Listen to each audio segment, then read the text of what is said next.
Hello friends, कैसे हैं आप। आज हम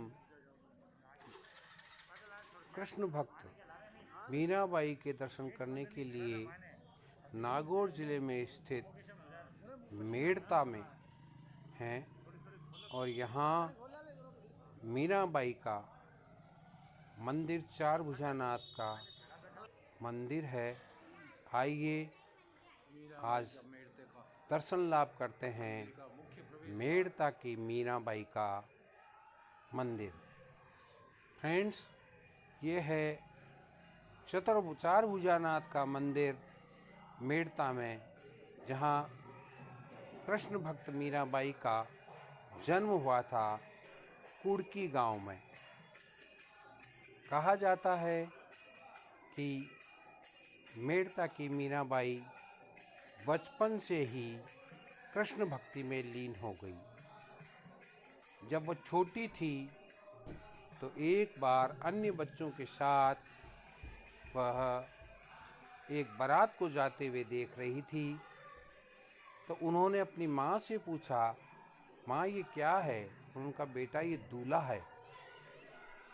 तो बालवश मीरा ने कहा, तो मेरा दूल्हा कहाँ है। ये बात सुनकर माँ ने उसे शांत कराने के लिए एक कृष्ण भगवान की मूर्ति दी और कहा, बेटा ये है तेरा दूल्हा। और तब से ही मीराबाई ने भगवान कृष्ण को अपना दूल्हा मानते हुए उनकी भक्ति में लीन हो गई। बचपन से ही कृष्ण भक्त मीरा भजन गाती, कीर्तन करती और कृष्ण को याद करती। जब वह बड़ी हुई तो उनके पिता ने चित्तौड़ के महाराणा से उनका विवाह तय कर दिया, लेकिन वह कृष्ण भक्त थी और वह अन्य किसी को अपना पति स्वीकार नहीं कर सकती थी।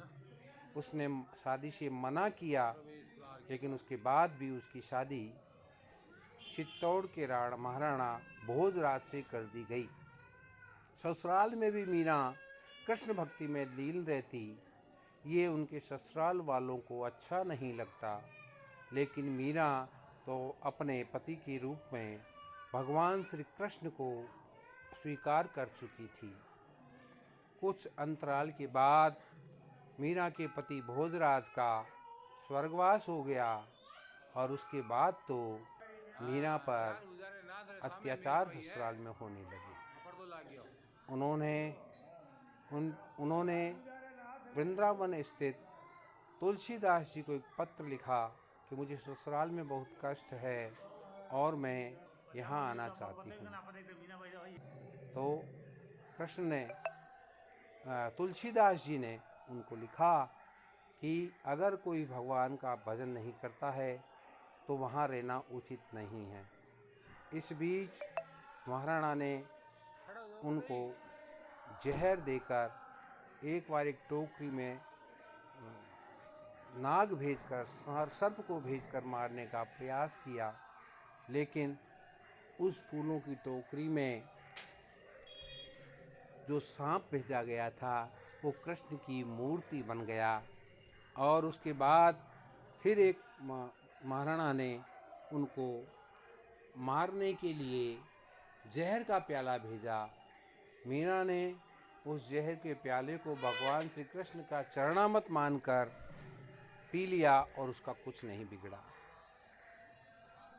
इस आपदाओं के बाद मीरा चित्तौड़ छोड़कर वृंदावन